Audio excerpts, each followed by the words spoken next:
আজকে আমি আপনাদের সাথে আলোচনা করব সালাত সম্পর্কে, নামাজ সম্পর্কে। তার কারণ কালিমা পড়ার পরে, ঈমান নিয়ে আসার পরে, ঈমান আনার পরে সর্বপ্রথম যে কাজ আমাদের একজন মুসলিমের সর্বপ্রথম যে কাজ, সেই কাজ হচ্ছে সালাত আদায় করা, পাঁচ ওয়াক্ত সালাত আদায় করা। এবং এই সালাতের প্রতি সকল মানুষ সবচাইতে বেশি গাফিলতি করে, সবচাইতে বেশি গাফিল, অলস। সালাত যে ছেড়ে দেওয়া, সালাত আদায় না করা, সালাত পরিত্যাগ করা সম্পর্কে আল্লাহ সুবহানাহু ওয়া তাআলা কুরআনুল কারীমের মধ্যে যে কত বড় যে কঠোরতা অবলম্বন করেছেন, এই বিষয়ে আলোচনা করব ইনশাআল্লাহ। আল্লাহ সুবহানাহু ওয়া তাআলা তৌফিক দান করুন। এবং যে ব্যক্তি সালাত পরিত্যাগ করে, রাসূলুল্লাহ সাল্লাল্লাহু আলাইহি ওয়াসাল্লাম সেই ব্যক্তি সম্পর্কে যে কি রকম কথা বলেছেন, সেই ব্যক্তি কি বলা হয়েছে, কি বলে তাকে সম্বোধন করা হয়েছে, এই বিষয়ে আজকে আলোচনা করব ইনশাআল্লাহ। সালাত পরিত্যাগ করা এটা হচ্ছে এমন একটি গুনাহ, কুরআনুল কারীমের কোন জায়গায় এটাকে কুফরের সঙ্গে তুলনা করা হয়েছে, আবার বিভিন্ন জায়গাতে এটাকে সরাসরি শিরকও বলা হয়েছে। আল্লাহ সুবহানাহু ওয়া তাআলা কুরআনুল কারীমের মধ্যে সূরা মারইয়ামের 59 এবং 60 নম্বর আয়াতের মধ্যে বলেন, ফাখালাফা মিন বা'দিহিম খালফু আদাউস সালাতা ওয়াত্তাবাউশ শাহাওয়াতি ফাসাওফা ইয়ালকাউনা গায়্যা। আল্লাহ সুবহানাহু ওয়া তাআলা সূরা মারইয়ামের 59 নম্বর আয়াতের মধ্যে বলেন, নবী ও হিদায়াতপ্রাপ্ত মানুষের পরে এমন একটি দলের আবির্ভাব হবে, এমন একটি দলের আবির্ভাব হয়েছে যে তারা এসে সালাতকে বিনষ্ট করে ফেলেছে, তারা সালাতকে নষ্ট করে ফেলেছে, সালাতকে হারিয়ে ফেলেছে, ছেড়ে দিয়েছে। এবং সেই ব্যক্তিরা গয় নামক জাহান্নামের মধ্যে থাকবে। ইল্লা মান তাওয়া ওয়া আমানা ওয়া আমিলা সালিহা, তারা ব্যতীত যারা এরপরে তাওবা করেছে, ঈমান এনেছে এবং আমলে সালেহ করেছে, সৎ কাজ করেছে, নেক আমল করেছে, এই ব্যক্তিরা জান্নাতের মধ্যে থাকবে না। কোন ব্যক্তিরা? যারা হচ্ছে তাওবা করে নিয়েছে, ঈমান এনেছে এবং সৎ কাজ করেছে। ফাউলাইকা ইয়াদখুলুল জান্নাহ, এবং সেই ব্যক্তিরা অবশ্যই জান্নাতের মধ্যেই থাকবে। ওয়ালা ইউযলামুনা শাইআ, এবং তাদের প্রতি একটু জুলুম করা হবে। এখানে প্রথম আয়াতের মধ্যে আল্লাহ সুবহানাহু ওয়া তাআলা বললেন যে নবী রাসূলগণের পরে, হিদায়াতপ্রাপ্ত দলের পরে এমন একটি দলের আবির্ভাব হয়েছে, তারা সালাতকে বিনষ্ট করে দিয়েছে, সালাতকে ছেড়ে দিয়েছে, তারা সালাত আদায় করেনি, সালাতকে ত্যাগ করেছে। এই কারণে তারা গয় নামক জাহান্নামের মধ্যে নিপতিত হয়েছে। এবং সেই ব্যক্তিরা জান্নাতের মধ্যে থাকবে যারা এরপরে তাওবা করে নিয়েছে, ঈমান এনেছে এবং সৎ আমলগুলো করেছে। সেই ব্যক্তিদেরকে আল্লাহ সুবহানাহু ওয়া তাআলা জান্নাত দান করবেন এবং তাদের প্রতি কোনো জুলুম করা হবে না। তাদের যে প্রতিদান আল্লাহ সুবহানাহু ওয়া তাআলা তাদেরকে দিয়ে দেবেন। সূরা মাউদের 4-6 নম্বর আয়াতের মধ্যে আল্লাহ সুবহানাহু ওয়া তাআলা বলেন, ফাওয়াইলুল লিল মুসাল্লিন আল্লাযীনা হুম আন সালাতিহিম সাহুন আল্লাযীনা হুম ইউরাউন। যে ফাওয়াইলুল লিল মুসাল্লিন, ওয়াইল নামক জাহান্নাম সেই মুসল্লিদের জন্য, সেই মানুষদের জন্য, আল্লাযীনা যারা হুম আন সালাতিহিম সাহুন, যারা মানুষকে দেখানোর জন্য সালাত আদায় করেছে, লোক দেখানোর জন্য সালাত আদায় করেছে।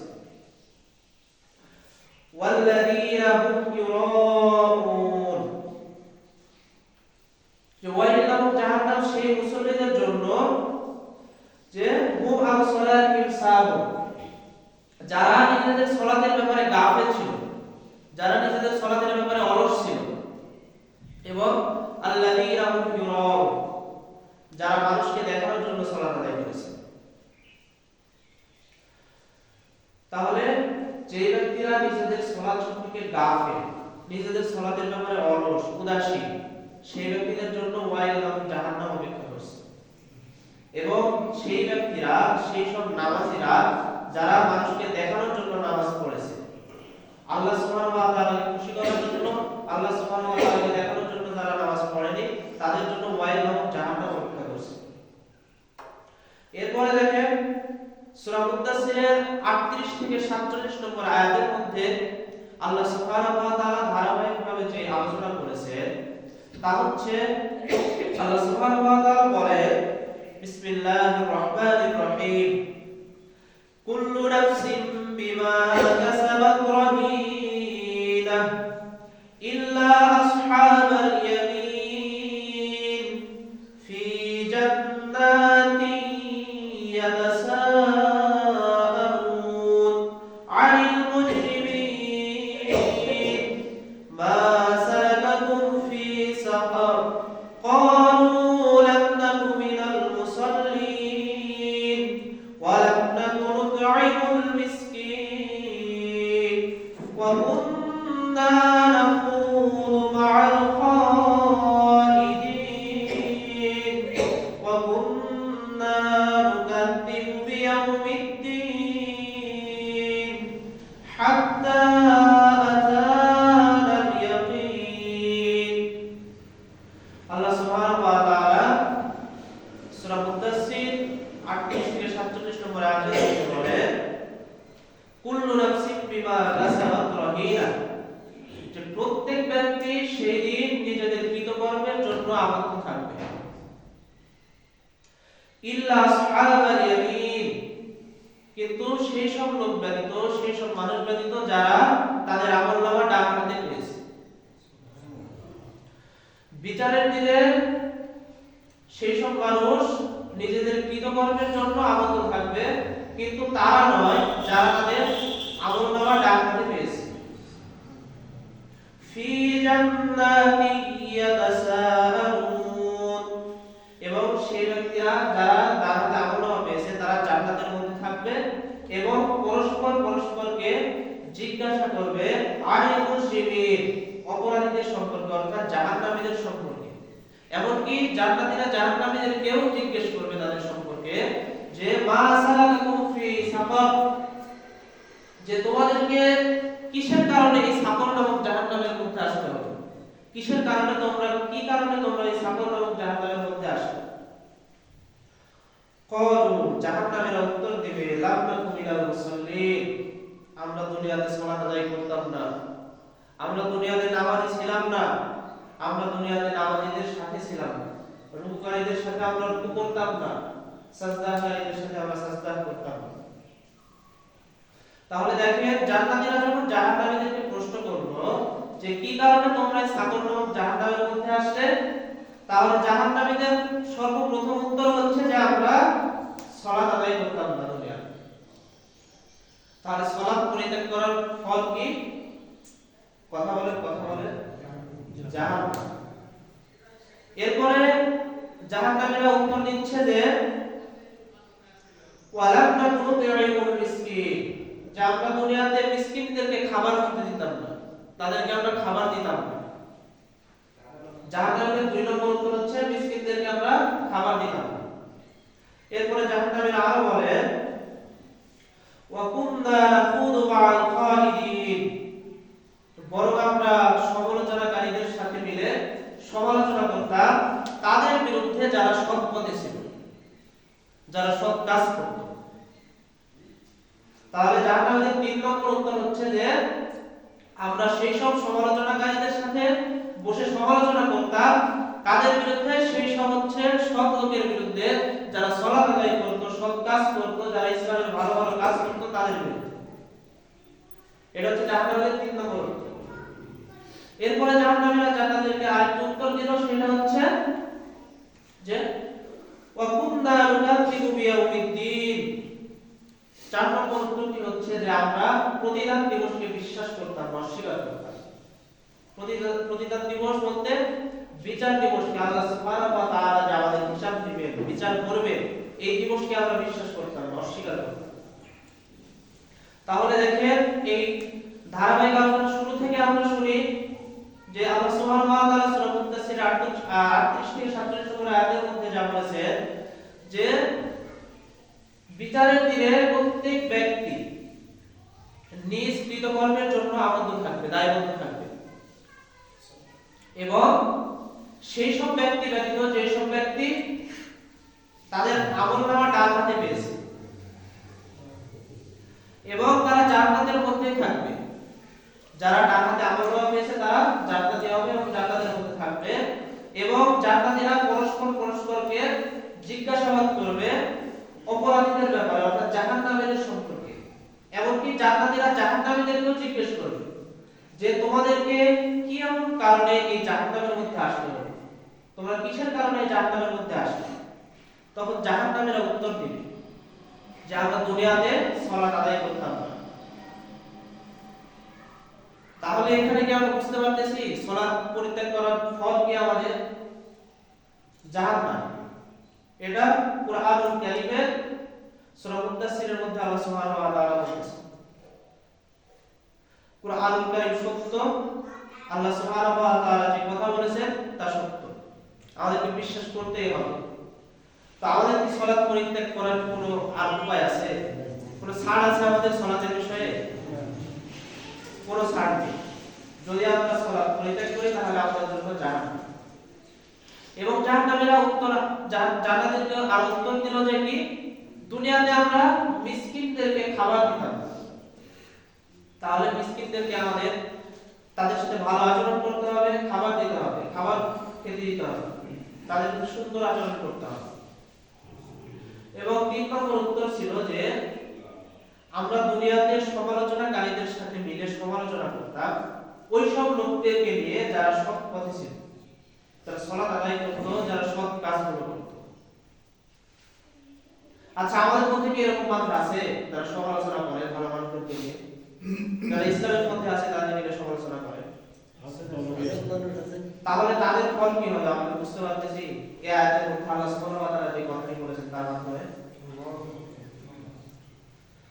তাহলে ইসলাম আমাদেরকে এরকম স্বাধীনতা দেয়নি যে আমরা একজন ভালো মানুষকে নিয়ে আমরা সমালোচনা করব, তার সম্বন্ধে আমরা খারাপ অপবাদ দেব, এই স্বাধীনতা আমাদেরকে দেয়নি। এবং সালাতকে ছেড়ে দেওয়ার জন্য স্বাধীনতা আমাদেরকে দেয়নি। তাহলে আমরা সালাত আদায় করতে বাধ্য এবং মিসকিনদেরকে খাবার খাওয়াতে এবং ভালো সম্পর্ক স্থাপন করতে, তাদের সাথে সুসম্পর্ক স্থাপন করতে, তাদের সাথে ভালো ব্যবহার, ভালো আচরণ করার জন্য আমরা বাধ্য। এবং যারা ভালো মানুষ আছে, যারা দ্বীনের পথে আছে, বিশেষ করে আলেম ওলামা এবং যারা দ্বীনের ভালো কাজগুলো করে, তাদের সম্পর্কে আমরা সমালোচনা করতে পারবো না। আল্লাহ সুবহানাহু ওয়া তাআলার পক্ষ থেকে নিষেধ এটা। যদি আমরা করি তাহলে আমাদের ঠিকানা হবে জাহান্নাম। কথা আমার না, কথা হচ্ছে আল্লাহ সুবহানাহু ওয়া তাআলা সরাসরি কুরআন থেকে আমরা বলছি। যদি আপনারা দলিল চান তাহলে আপনারা সূরা মুদ্দাসসিরের 38 থেকে 47 নম্বর আয়াতের মধ্যে আপনারা বাংলা তরজমা পড়বেন, তাহলে আপনারা স্পষ্ট বুঝতে পারবেন। এবং জাহান্নামীদের সর্বশেষ উত্তর ছিল যে আমরা বিচার দিবসকে বিশ্বাস করতাম। আচ্ছা, এরকম মানুষ আমাদের মধ্যে আছে যারা পরকালকে বিশ্বাস করে না, যারা হাসরের ময়দানকে বিশ্বাস করে না, যারা হচ্ছে আল্লাহ সুবহানাহু ওয়া তাআলার কাছে যে আমাদেরকে পুনরায় দণ্ডায়মান হতে হবে এটা যারা বিশ্বাস করে না, এরকম মানুষ আমাদের মধ্যে আছে। এটা কি জানেন আপনারা? আচ্ছা, এই বিষয়ে একটু পরে আমরা কথা বলি। তো নামাজ আমাদেরকে পড়তে হবে, এটা কি প্রমাণিত হলো? যদি আমরা নামাজ না পড়ি তাহলে জাহান্নামে যেতে হবে, এটা কি প্রমাণিত হলো? তাহলে আমরা সবাই কি বিশ্বাস করি যে আমাদেরকে নামাজ পড়তে হবে? আমরা যদি নামাজ ছেড়ে দিই তাহলে আমাদের জাহান্নামে যেতে হবে, এটা কি আমাদের বিশ্বাস আছে? আচ্ছা, এবার অন্য প্রাসঙ্গিক একটি কথা, সেটা হচ্ছে যে এই যে আমরা এই কুরআনের আলোচনার মাধ্যমে আমরা বুঝতে পারলাম যে আমাদেরকে নামাজ পড়তে হবে, নামাজের জন্য আমাদের কোনো ছাড় নেই, এবং নামাজ না পড়লে আমাদের জাহান্নামে যেতে হবে। এইবার একটা বিষয় লক্ষ্য করেন যে অনেকে আছে যারা বলে যে নামাজ না পড়লেও ঈমান ঠিক আছে, যেখানে আল্লাহ সুবহানাহু ওয়া তাআলা নিজে বলছেন যে নামাজ না পড়লে সে জাহান্নামের মধ্যে যাবে, তাহলে হচ্ছে সে যখন নামাজ পড়বে না তাহলে তার ঈমান কিভাবে ঠিক থাকবে? এবং আরেকটি বিষয় যে আমাদের মধ্যে কিছু পীর পাওয়া যায়, কিছু আছে যে যাকে সরাসরি বাংলা ভাষাটাকে বলা হয় যে ফকিরি লাইনের লোক, তাদের ফকির বলা যায়, ওরা আসলে ফকির, সব দিক দিয়ে ফকির, এটা আসলে মিথ্যা কথা না, নাম রাখছে ঠিকভাবে রাখছে। তো হচ্ছে যে ওরা যে বলে যে নামাজ লাগবে না, নামাজ পড়া লাগবে না, আল্লাহ সুবহানাহু ওয়া তাআলা যখন সরাসরি বলতেছেন নামাজ আমাদের জন্য ছাড় নেই, বাধ্যতামূলক করতে হবে, ও কোথায় বলে যে নামাজ পড়া লাগবে না? আল্লাহ সুবহানাহু ওয়া তাআলা যে এখানে বলছেন যে নামাজ না পড়লে জাহান্নামে যেতে হবে, তাদের জন্য জাহান্নাম অবধারিত, যেখানে জাহান্নামীরা জাহান্নামে যাওয়ার পর নিজে মুখ স্বীকার করছে। দেখলেন তো আপনারা যে আয়াতের মধ্যে জাহান্নামে যখন দিচ্ছে জান্নাতে যেতে, তারা তো নিজে মুখ স্বীকার করলো যে আমরা নামাজ না পড়ার কারণে আমরা জাহান্নামের মধ্যে এসেছি। তাহলে আপনারা কিভাবে বিশ্বাস করেন তাদের কথা যারা বলে যে নামাজ পড়া লাগবে? আল্লাহ সুবহানাহু ওয়া তাআলা আমাদেরকে এত সুন্দর ব্রেন দিয়েছেন, আমাদেরকে দুনিয়ার সবকিছু বোঝার মতো ক্ষমতা দিয়েছেন, আর আমরা কি এতটুকু বুঝতে পারি না যে আমাদেরকে সালাত আদায় করতে হবে, দিনের ভালো কাজগুলো করতে হবে? আমাদের কিভাবে বিশ্বাস হয়ে যায় ভণ্ড লোকের কথা যে নামাজ পড়া লাগবে না, যেখানে আল্লাহ সুবহানাহু ওয়া তাআলা বলেছেন নামাজ পড়া লাগবে? ইনার কথা বাদ দিয়ে আমার লোকের কথা কিভাবে বিশ্বাস হয়? আর আপনার মুখ দিয়ে আপনি কিভাবে উচ্চারণ করেন যে আমরা এত কিছু তো বুঝি না, যে অমুক হুজুরে অমুক কথা বলে, আবার অমুক লোকে অমুক কথা বলে, আপনি দুনিয়ার হিসাব কিভাবে বুঝেন?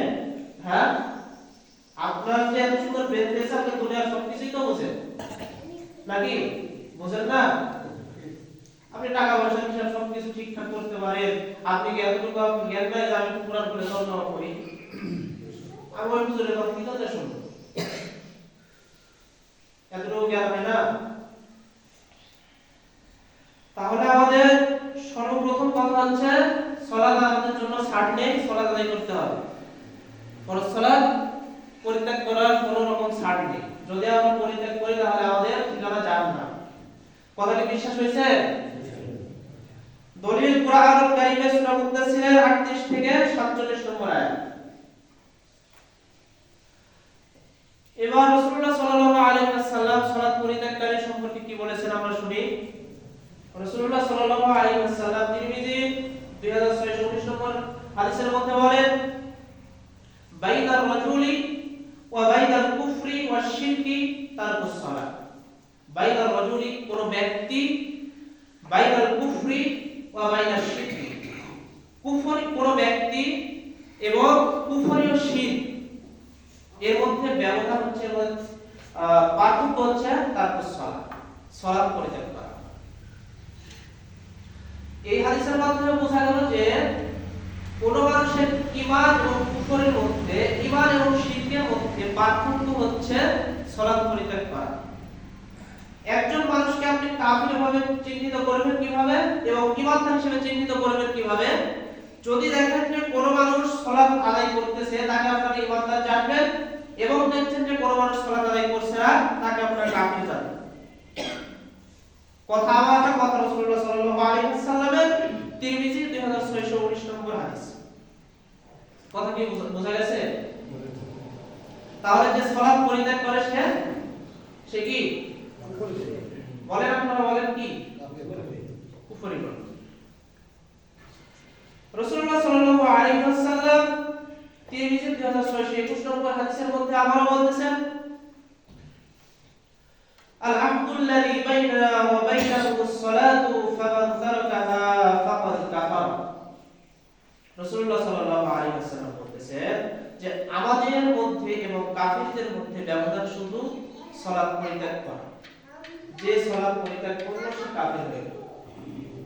রাসূলুল্লাহ সাল্লাল্লাহু আলাইহি ওয়াসাল্লাম বলতেছেন আমাদের অর্থাৎ হচ্ছে মুসলিমদের মধ্যে এবং কাফিরদের মধ্যে পার্থক্য হচ্ছে সালাত পরিত্যাগ করা, এবং যে সালাত পরিত্যাগ করলো সে কাফির হয়ে গেল।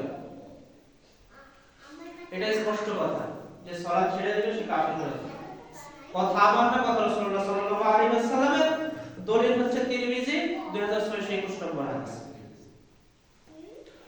বুরাইদা রাদিয়াল্লাহু তাআলা থেকে বর্ণিত, তিনি বলেন নবী সাল্লাল্লাহু আলাইহি ওয়াসাল্লাম বলেন, মান তারাকা সালাতাল আসরি ফাকাদ হাবিতা মান তারাকা সালাতাল আসরি ফাকাদ হাবিতা আমালু, যে ব্যক্তি আসরের সালাত ছুটে গেল তার আমলগুলো বরবাদ হয়ে গেল, তার আমলগুলো ধ্বংস হয়ে গেল। একটু বলেন কিছু, নাউযুবিল্লাহ আস্তাগফিরুল্লাহ বলেন, নাকি এটা খুশি সংবাদ নাকি?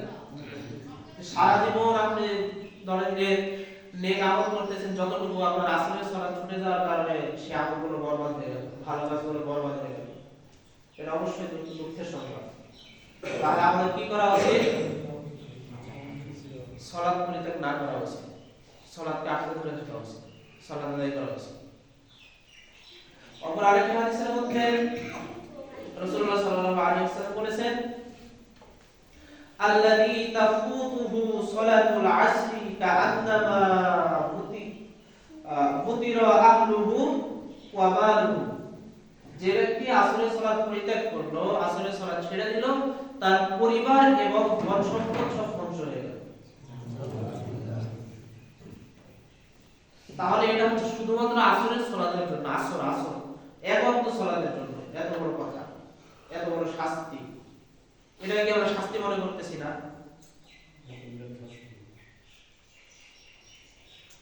একটু হৃদয় দিয়ে চিন্তা করে, একটু অনুভব করার চেষ্টা করে যে কথাগুলো কি রকম মারাত্মক ধরনের কথা হচ্ছে। তাহলে দুইটা হাদিসের মধ্যে বোঝা গেল শুধুমাত্র এক ওয়াক্ত সালাত, যেটার নাম হচ্ছে আসরের সালাত, এই সালাত যদি কোনো ব্যক্তি ছেড়ে দেয় তাহলে তার ধন সম্পদ এবং পরিবার সব ধ্বংস হয়ে যাবে, এবং তার পূর্ববর্তী এবং তার আমলগুলো সব নষ্ট হয়ে যাবে। মুয়াজ রাদিয়াল্লাহু তাআলা থেকে বর্ণিত, রাসূলুল্লাহ সাল্লাল্লাহু আলাইহি ওয়াসাল্লাম, মুয়াজ রাদিয়াল্লাহু তাআলা বলতেছেন, রাসূলুল্লাহ সাল্লাল্লাহু আলাইহি ওয়াসাল্লাম আমাদেরকে 10টি নসিহত করেছিলেন, এবং এই 10টি নসিহতের মধ্যে একটি নসিহত, একটি বিশেষ একটি নসিহত ছিল এরকম যে ওয়ালা তাতরুকান্না সালাতান মাকতুবাতান মুতাআম্মিদা ফাইন্না মান তারাকা সালাতান মাকতুবাতান মুতাআম্মিদা ফাকাদ বারিআত মিনহু যিম্মাতুল্লাহ। যে রাসূলুল্লাহ সাল্লাল্লাহু আলাইহি ওয়াসাল্লাম ওসিয়ত করেছিলেন 10টি, তার মধ্যে বিশেষ একটি ছিল যে রাসূলুল্লাহ সাল্লাল্লাহু আলাইহি ওয়াসাল্লাম বলছিলেন যে তোমরা কখনো নামাজ ছেড়ে দিও না। তার কারণ যে ব্যক্তি নামাজ ছেড়ে দিবে তার উপর থেকে আল্লাহ সুবহানাহু ওয়া তাআলা জিম্মাদার উঠে যাবে, ওই ব্যক্তির জন্য আল্লাহ সুবহানাহু ওয়া তাআলা কোনো জিম্মাদারি দিবেন না।